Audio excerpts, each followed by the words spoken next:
आपका यूनिक प्रज्ञान यूट्यूब परिवार में मैं प्रज्ञान सर हार्दिक स्वागत करता हूं, वंदन करता हूं, अभिनंदन करता हूं। प्यारे साथियों, अगर आप टीजीटी, पीजीटी, जेआईसी प्रवक्ता, LT grade, UGC net, JRF आदि विभिन्न प्रतियोगी परीक्षाओं की तैयारी कर रहे हैं तो बिल्कुल सही प्लेटफॉर्म पर हैं। और आज की पाठचर्या होने वाली है काफी महत्वपूर्ण, क्योंकि आज की इस पाठचर्या में साथियों हम लोग विगत वर्ष पूछे गए कथनों पर आधारित पाठचर्या को करने वाले हैं। और यह पाठचर्या होने वाली है आपके लिए काफी महत्वपूर्ण। तो इस पाठचर्या को प्रारंभ करें इससे पूर्व अगर वीडियो को पहली बार देख रहे हैं तो आज चैनल पर नए हैं तो कृपया चैनल को सब्सक्राइब, वीडियो को लाइक और शेयर करना बिल्कुल न भूलें। तो बिना समय गंवाए प्रारंभ करेंगे आज की इस पाठचर्या को और देखेंगे पाठचर्या में प्रमुख कथनों पर आधारित पहला कथन। साथियों, कथन आपके सामने है और जवाब आपको बताना होगा। और इसमें हमने ऑप्शन इसलिए नहीं दिया है कि आपके जो अध्ययन की जो क्षमता है वह इससे उच्च होगी और प्रश्नों को पढ़ करके, प्रश्नों को सुन करके ही आंसर देने की प्रवृत्ति जागृत होगी। इस उद्देश्य को ध्यान में रख करके इस पाठचर्या को आप तक प्रस्तुत किया जा रहा है। तो मुझे आशा ही नहीं, पूर्ण विश्वास है कि यह पाठचर्या आपके लिए लाभकारी साबित होगी और सारे ही कथन धीरे धीरे आपको कंठस्थ हो जाएंगे। तो देखते हैं आज की इस पाठचर्या में आज का पहला कथन। सच्चा घुमक्कड़ धर्म, जाति, देश, काल सारी सीमाओं से मुक्त होता है। वह सच्चे अर्थों में मानवता के प्रेम का उपासक होता है। तो आप समझ चुके होंगे, घुमक्कड़ शब्द से ही अनुमान लगा लिया होगा यह कथन किस विद्वान का है। तो जवाब में आपने सेलेक्ट किया किसको? राहुल सांकृत्यायन जी को। बिल्कुल सही जवाब के साथ हैं आप, राहुल सांकृत्यायन। बढ़ते हैं दूसरे कथन की तरफ और अगला कथन है कि छायावाद का काव्य प्रथम श्रेणी का विश्व काव्य नहीं है। कुंठा की प्रेरणा प्रथम श्रेणी के काव्य को जन्म नहीं दे सकती। काफी इंपॉर्टेंट सब कथन है साथियों, याद रखिएगा। छायावाद का काव्य प्रथम श्रेणी का विश्व काव्य नहीं है। कुंठा की प्रेरणा प्रथम श्रेणी के काव्य को जन्म नहीं दे सकती। यह कथन किस विद्वान का है? तो आंसर फटाफट कमेंट्स करते रहिए। और इस प्रश्न का जवाब आपने किसको चुना? डॉक्टर नगेंद्र को। डॉक्टर नगेंद्र को तो राइट आंसर के साथ हैं आप। देखते हैं अगला कथन और अगला कथन आपकी स्क्रीन पर क्या है? छायावादी काव्य प्राकृतिक सौंदर्य और सामयिक जीवन परिस्थितियों से ही मुख्यतः अनुप्राणित है। छायावादी काव्य प्राकृतिक सौंदर्य और सामयिक जीवन परिस्थितियों से ही मुख्यतः अनुप्राणित है। यह कथन किसका है? जवाब में आपने नंद दुलारे वाजपेयी जी को चुना। किसको? नंद दुलारे वाजपेयी जी को तो राइट आंसर के साथ हैं आप। आइए बढ़ते हैं आगे और देख लेते हैं अगले कथन को। अगला कथन काफी रिपीटेड प्रश्न भी है कि मैं मजदूर हूं, मजदूरी के लिए किए बिना मुझे कोई भोजन करने का अधिकार नहीं है। यह कथन किसका है? जवाब में आपने मुंशी प्रेमचंद्र को सेलेक्ट कर लिया है। मुंशी प्रेमचंद्र को तो राइट आंसर के साथ हैं। अगला प्रश्न है कि प्रायः सभी कलाओं के लिए मूर्त आवश्यक है और प्रहित मूर्ति प्रेम ही कला की जन्मदात्री है। जो भावनापूर्ण सर्वांग सुंदर मूर्ति खींचने में जितना कृतविद्ध है वह उतना बड़ा कलाकार है। यह कथन किस विद्वान का है? जवाब में आपने निराला को चुन लिया। किसको चुना? निराला को। सही जवाब के साथ हैं सूर्यकांत त्रिपाठी, निराला जी का कथन है। आगे बढ़ते हैं और देखते हैं अगला कथन। अगला कथन है कि काव्य में देख पड़ती है। इस तरह जाति के मुक्ति प्रयास का पता चलता है। धीरे धीरे चित्र प्रियता छूटने लगती है। मन एक खुली प्रशस्त भूमि में विहार करना चाहता है। यह कथन किस विद्वान का है?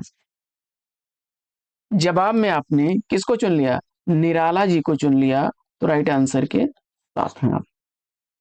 आगे बढ़ते हैं और देखते हैं अगला कथन। अगला कथन साथियों की भारतेंदु का पूर्ववर्ती काव्य साहित्य संतों की कुटिया से निकलकर राजाओं और रईसों के दरबार में पहुंच गया था। उन्होंने एक तरफ तो काव्य को फिर से भक्त की पवित्र मंदाकिनी में स्नान कराया और दूसरी तरफ उसे दरबारीपन से निकालकर लोक जीवन के सामने खड़ा किया। भारतेंदु जी के संदर्भ में यह कथन किस विद्वान का? लिखते हैं भारतेंदु जी के संदर्भ में कि भारतेंदु का जो पूर्ववर्ती काव्य साहित्य है वह संतों की कुटिया से निकल करके राजाओं और रईसों के दरबार में पहुंच गया। यहाँ रीत काल की बात की जा रही है। और उन्होंने एक तरफ तो काव्य को फिर से भक्त की पवित्र मंदाकिनी में स्नान कराया और दूसरी तरफ उसे दरबारीपन से निकालकर लोक जीवन के सामने खड़ा किया। यह कथन किसका है? भारतेंदु जी के संदर्भ में यह कथन है आचार्य आचार्य हजारी प्रसाद द्विवेदी जी का। किसका है? हजारी प्रसाद द्विवेदी जी का। आगे बढ़ते हैं और देखते हैं अगला कथन।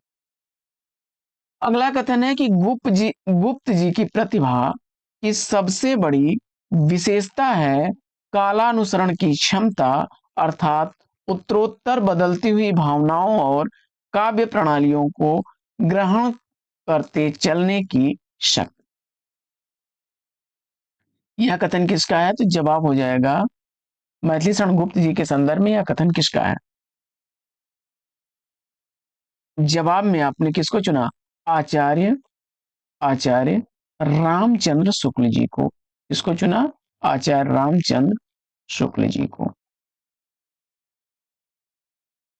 बढ़ते हैं आगे और देखते हैं अगला कथन। अगला कथन है वे यानी भारतेंदु जी के संदर्भ में कहा जा रहा है सिद्धवाणी के अत्यंत सरस हृदय कवि थे। प्राचीन और नवीन का यही सुंदर सामंजस्य भारतेंदु जी की कला का विशेष माधुर्य है। यह कथन इसका है।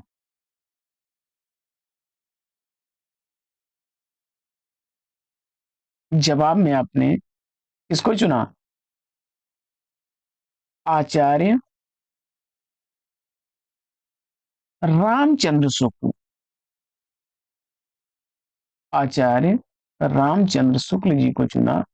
तो सही जवाब के साथ बढ़ते हैं आगे और देखते हैं अगला कथन। अगला कथन है कि यदि इंदुमती किसी बंगला कहानी की छाया नहीं है तो हिंदी की पहली मौलिक कहानी ठहरती है। इसके उपरांत 11 वर्ष का समय फिर दुलाई वाली का नंबर आता है। यह कथन किस विद्वान का है? उत्तर में आपने आचार्य रामचंद्र शुक्ल जी को चुना। तो राइट आंसर है आपका आचार्य रामचंद्र शुक्ल। पढ़ते हैं आगे और देखते हैं अगला कथन। साथियों जिस पुस्तक से इन कथनों को कराया जा रहा है अगर उस पुस्तक का आप पीडीएफ अथवा उसको प्रिंटेड बुक प्राप्त करना चाहते हैं तो इसके लिए आप हमें व्हाट्सएप नंबर 9415 94 0501 पर व्हाट्सएप कर सकते हैं। पीडीएफ के लिए आपको पीडीएफ 99 लिखना है और अगर आप प्रिंटेड बुक प्राप्त करना चाहते हैं तो इसके लिए हिंदी 2024 लिख करके हमें भेज दीजिए। पीडीएफ के लिए आपको एक सहयोग धनराशि 99 रुपए की देनी होगी। वहीं प्रिंटेड बुक के लिए 259 रुपए की सहयोग धनराशि देनी होगी।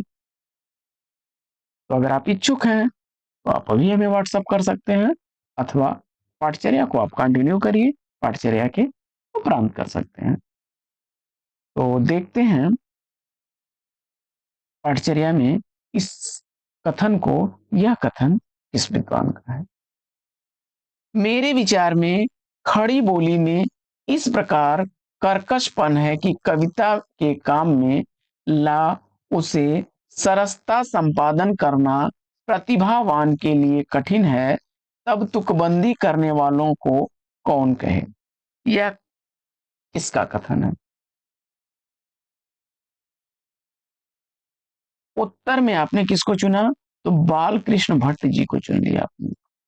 बाल कृष्ण भट्ट जी का कथन है। अगला कथन। अगला कथन है कि पत्र का संपादक परंपरागत नियमों के अनुसार जाति का सेवक है।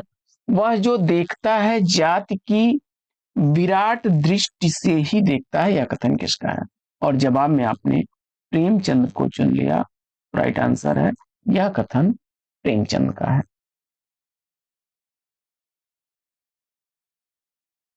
अगला कथन है कि एक समय जब आएगा जब हिंदी पत्र रोटरी पर छपेंगे, संपादकों को ऊंची तनख्वाहें मिलेंगी, सब कुछ होगा, किंतु उनकी आत्मा मर जाएगी। संपादक संपादक न होकर मालिक का नौकर होगा। यह कथन किस विद्वान का है? जवाब में बाबूराव विष्णुराव पराड़कर को चुना आपने। बाबूराव विष्णुराव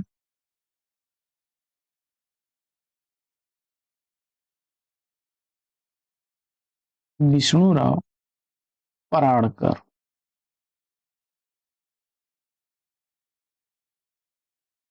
अगला कथन। अगला कथन है कि भारतीय युग का साहित्य हिंदी भाषी जनता का जातीय साहित्य है। वह हमारी जातीय नवजागरण का साहित्य है। यह कथन किस विद्वान का? भारतीय युग का साहित्य हिंदी भाषी जनता का जातीय साहित्य है, वह हमारी जातीय नवजागरण का साहित्य है। यह कथन है डॉक्टर रामविलास शर्मा जी का। इसका कथन है डॉक्टर रामविलास शर्मा जी का कथन। बढ़ते हैं आगे और देखते हैं अगला कथन। अगला कथन है कि जितनी सफलता भारतीय युग के लेखकों को निबंध रचना में मिली, उतनी कविता और नाटक में नहीं मिली। यह कथन किस विद्वान का है? जितनी सफलता भारतीय युग के लेखकों को निबंध रचना में मिली, उतनी कविता और नाटकों में नहीं मिली। यह कथन किस विद्वान का है? जवाब में आपने सेलेक्ट कर लिया है किसको? रामविलास शर्मा जी को। सही जवाब के साथ हैं रामविलास शर्मा जी को राइट आंसर के साथ हैं। आइए बढ़ते हैं आगे और देखते हैं अगला कथन। अगला कथन है शुक्ल जी की आलोचना गंभीर है इसलिए कि उनका आधार वस्तुवादी है। शुक्ल जी की आलोचना गंभीर है इसलिए कि उनका आधार वस्तुवादी है। यह कथन किसका है? तो जवाब हो जाएगा रामविलास शर्मा का। रामविलास शर्मा का। आगे बढ़ते हैं और देखते हैं अगला कथन। अगला कथन है कि साहित्य में जो रीति विरोधी क्रांति शुरू हुई उसका पहला चरण द्विवेदी युग है। उसी का विकास छायावाद और प्रगतिवाद में होता है। साहित्य में जो रीति विरोधी क्रांति शुरू हुई उसका पहला चरण द्विवेदी युग और उसी का विकास छायावाद और प्रगतिवाद में होता है। यह कथन किसका है? जवाब में आपने रामविलास शर्मा को चुना। रामविलास शर्मा को चुना तो राइट आंसर के साथ हैं। आगे बढ़ते हैं और देखते हैं अगला कथन। अगला कथन है कि प्रेमचंद्र भारतीय जनता के उज्जवल भविष्य की पेशगी थे। प्रेमचंद भारतीय जनता के उज्जवल भविष्य की पेशगी थे। यह कथन किसका है? जवाब में आपने रामविलास शर्मा को चुना। राइट आंसर के साथ है रामविलास शर्मा को चुना सही जवाब के साथ। और पाठचर्या में आगे बढ़े देखते हैं अगला कथन। अगला कथन है कि निराला सौंदर्य और उल्लास के कवि हैं, दुख और मृत्यु के भी। यह कथन किसका है?